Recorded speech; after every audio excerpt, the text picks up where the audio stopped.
नमस्कार दोस्तों, आपका स्वागत है अपने YouTube चैनल PFP में। आज हम बात करने वाले हैं रिलायंस इंडस्ट्रीज के बारे में। 4% की गिरावट रिलायंस के स्टॉक में देखने को मिली, जो कि ऑफकोर्स एक छोटी बात तो नहीं है। 13-14 लाख करोड़ की मार्केट कैप है और अगर इतनी ज़्यादा गिरावट हमें देखने को मिले तो कोई सीरियस इशू ज़रूर होगा, और ये इशू है अमेजॉन वर्सेज रिलायंस का इशू हमें निर्माण होता हुआ नजर आता है। ये घटनाक्रम क्या है, इसे भी समझने की कोशिश करेंगे, और जो गिरावट हो रही है ये खरीदारी का मौका है या धोखा है, इसके बारे में पूरी चर्चा करने वाले हैं। लेकिन उससे पहले अगर आपने चैनल को सब्सक्राइब नहीं किया है तो प्लीज सब्सक्राइब कीजिए और रेगुलर अपडेट्स पाने के लिए नोटिफिकेशन बेल को प्रेस कीजिए। साथ ही साथ टेलीग्राम चैनल को भी ज्वाइन कीजिए, जिसकी लिंक डिस्क्रिप्शन बॉक्स में दी गई है।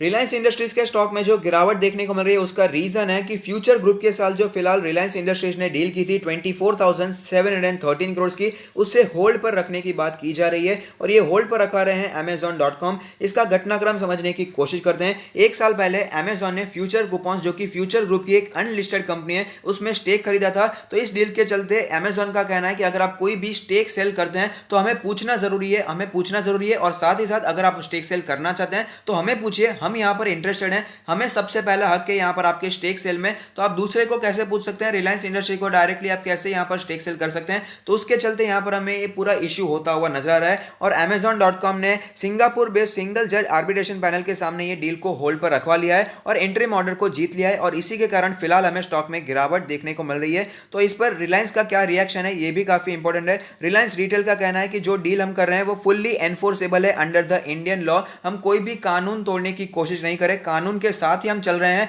और intents to complete the deal without any delay, बिना किसी डिले के हम इस डील को कंप्लीट करने की कोशिश करने वाले हैं। तो ऐसा रिलायंस रिटेल ने यहां पर रिएक्शन दिया, जो कि ऑफकोर्स रिलायंस रिटेल के लिए काफी पॉजिटिव बात है, रिलायंस इंडस्ट्री के लिए पॉजिटिव बात है। लेकिन उसके बावजूद स्टॉक में गिरावट इसीलिए देखने को मिल रही है क्योंकि Amazon भी पीछे तो नहीं हटने वाला है, उसने भी यहां पर अपने साथ डील की है। तो क्या यहां पर लीगल प्रोसीडिंग्स होती है, उसमें काफी समय लग सकता है, और मार्केट को अनसर्टेनिटी बिल्कुल भी पसंद नहीं है। और जैसे कि आपको बताया, इंडिया बहुत ही बड़ा मार्केट है रिटेल आउटलेट्स के लिए, तो इसीलिए वॉलमार्ट हो गया, Amazon हो गया, रिलायंस हो गया, ये सब के सब यहां पर मार्केट शेयर के पीछे पड़े हुए हैं। इसी के कारण हमें यहां पर दो बड़ी कंपनीज, बड़े आदमी यहां पर हमें लड़ते हुए नजर आ रहे हैं। रिलायंस रिटेल और Amazon दोनों ही बड़े प्लेयर्स हैं अपने अपने मार्केट में। ऑफकोर्स एक ही मार्केट है, लेकिन इंडिया में ज्यादातर रिलायंस का हमें दिखाई देता है, और Amazon एक वर्ल्ड जायंट हमें यहां पर बनता हुआ नजर आता है। सबसे बड़े आदमी है world richest person Jeff Bezos. आपको बताइए Amazon काफी बड़ी कंपनी हो चुकी है, तो बड़ी कंपनीज यहां पर हमें लड़ती हुई नजर आ रही है, जिसके कारण हमें काफी अनसर्टेनिटी, मार्केट का सेंटीमेंट हमें यहां पर नीचे जाता हुआ नजर आता है,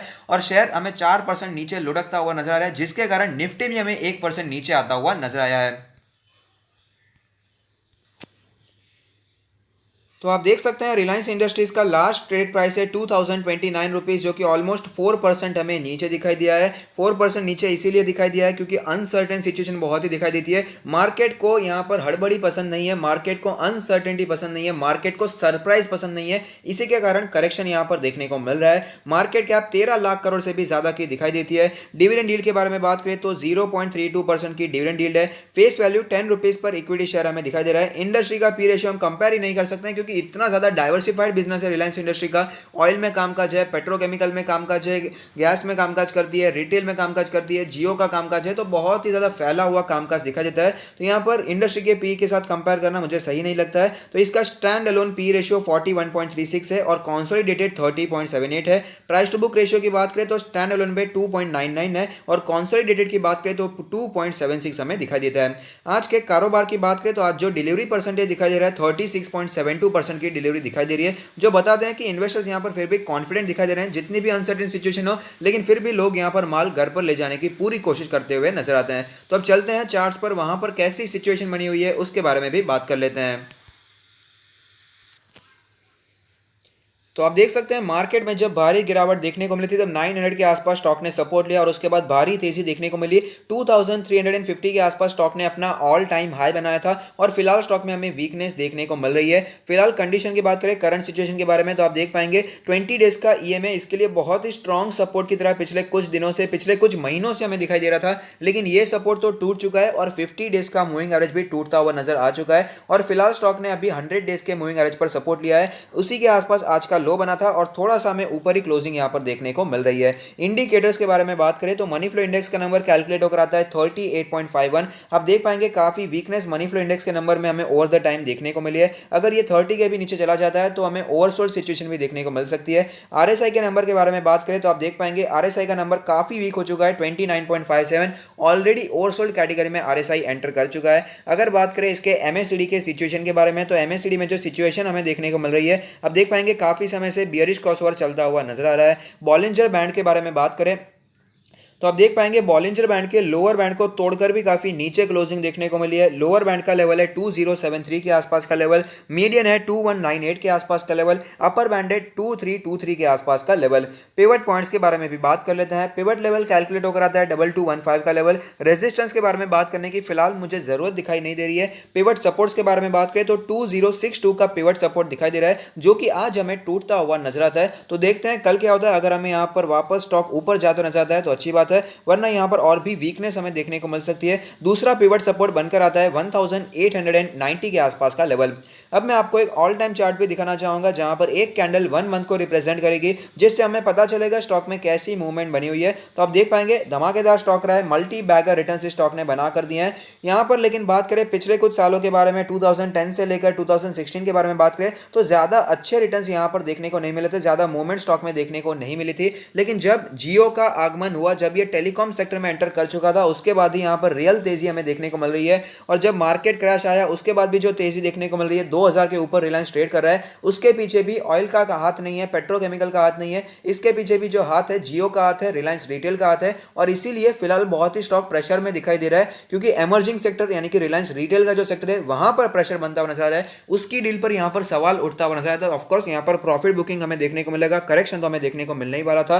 पोजीशंस के बारे में बात करें तो अगर आपने ऊपर पोजीशन बना कर रखी है, लॉस में चल रहे हैं, तो मेरा मानना है कंपनी अच्छी है, इसके जो फ्यूचर के प्लान है बहुत ही शानदार हमें दिखाई देते हैं। और इंडिया की अगर बात करें तो इंडिया में कोई बिजनेसमैन है जो कि एग्रेसिवली एक्सपांशन के बारे में सोच रहा है, तो यहां पर एक ही नाम सामने आता है जो कि सबसे ऊपर नाम आता है, वो हमेशा मुकेश अंबानी का रहता है। बहुत ही एग्रेसिवली एक्सपांशन के बारे में सोच रहे हैं, जो कि ऑफकोर्स एक अच्छी बात है। और टाइम टू टाइम स्टेप्स भी लेते जाते हैं। पहले कर्जा लिया था, उसके बारे में बहुत ही लोग यहां पर टेंशन में आ चुके थे, लेकिन जब सिचुएशन खराब हुई, जब उन्हें लगा कि कर्जा चुकाना जरूरी है, तो स्टेक सेल करके यहां पर नेट डेट फ्री भी बन चुकी है कंपनी। तो जिससे हमें पता चलता है मैनेजमेंट काफी एफिशिएंट है, तो लॉन्ग टर्म के लिए आप इसे अपने पोर्टफोलियो में रख सकते हैं। और साथ ही साथ अगर आप अपना पोर्टफोलियो हमसे रिव्यू करना चाहते हैं तो उसका लिंक भी हमने डिस्क्रिप्शन बॉक्स में दे दिया है।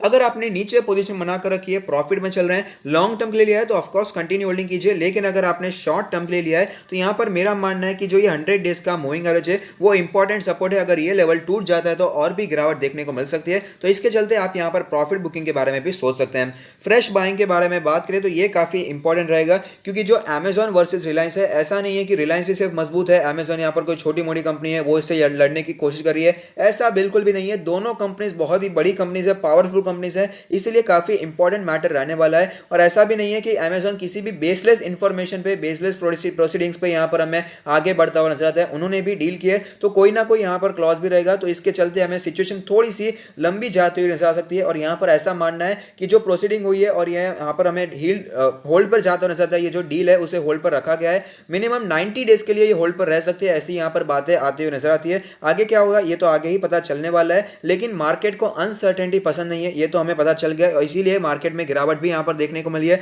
रिलायंस के स्टॉक में करेक्शन हमें देखने को मिला है, और ऑलरेडी स्टॉक काफी ऊपर निकल चुका था, तो एक करेक्शन तो यहां पर वैसे भी बनता ही था, और रीजन मार्केट को मिल चुका है प्रॉफिट बुकिंग का, तो यहां पर करेक्शन देखने को मिल रहा है। तो जिन्होंने अभी भी बिल्कुल भी फ्रेश बाय नहीं किया है, तो मेरा मानना है एक इंपॉर्टेंट सपोर्ट हमें यहां पर दिखाई देता है 2000 का लेवल, जहां पर स्टॉक ने पहले भी सपोर्ट लिया था और वापस हमें तेजी भी दिखाई दी, और 100 डेज का मूविंग एवरेज भी इसी लेवल के आसपास बनकर आता है। तो 2000 का लेवल बहुत ही इंपॉर्टेंट लेवल है, अगर ये लेवल टूट जाता है तो हमें नीचे जाता हुआ स्टॉक नजर आ सकता है, 1900 का लेवल भी हमें दिखाई दे सकता है। तो अगर आप यहां पर बाइंग करना चाहते हैं तो 2000 के लेवल को वॉच आउट करके बाइंग के बारे में सोच सकते हैं। और उन लोगों के बारे में बात करें जिन्होंने बाइंग करके रखी है और फिर भी बाइंग करना चाहते हैं, तो उनके लिए मेरा मानना है कि सिचुएशन फिलहाल गंभीर है, और आपके पास अगर स्टॉक्स हैं, रिलायंस को आपने नीचे खरीद कर रखा है, तो आप यहां पर अभी फिलहाल बाइंग नहीं भी करेंगे तो भी कोई मुझे प्रॉब्लम दिखाई नहीं देती है। अगर आप यहां पर वेट करते हैं 1900 के लेवल का, तो मुझे कोई प्रॉब्लम यहां पर दिखाई नहीं दे रही है। लेकिन जो फ्रेश बाय कर रहे हैं उनके लिए काफी अच्छी अपॉर्चुनिटी हो सकती है, ये धोखा बिल्कुल भी नहीं है। भले ही स्टॉक नीचे जाए लेकिन घबराने की जरूरत नहीं है,